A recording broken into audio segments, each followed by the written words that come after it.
ఎవరది? నమస్తే అంకుల్. ఏంటి సోనా బెల్ట్లు అమ్మటానికి వచ్చావా?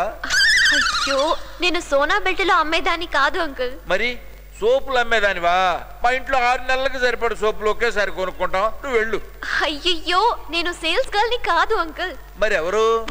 ఏంటే ఎలా పల్ల లేకుండా గోకుతావు? నీ కళ్ళు ఏమైనా పోయిడ్చా? కన్నాడి పెట్టి చూడండి నా పొన్నుని. అన్ని కోయిల్లో మన అబ్బాయి కడుపు చేశాడని చెప్పింది అంద పొన్ను.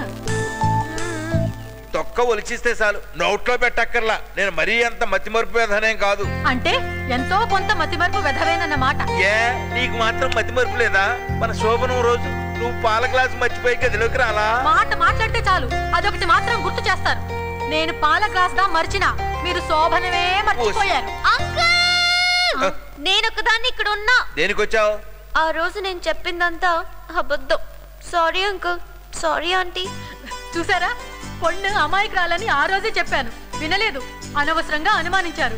పొన్ను లక్ష్మీదేవిలా ఉంది. కాదు, పార్వతీదేవిలా ఉంది. ఇల్లే లక్ష్మీదేవిదా? పార్వతీదేవిలా ఉంది. అంకుల్, నేను పార్వతీదేవిని కాదు, లక్ష్మీదేవిని కాదు, అంజలిని.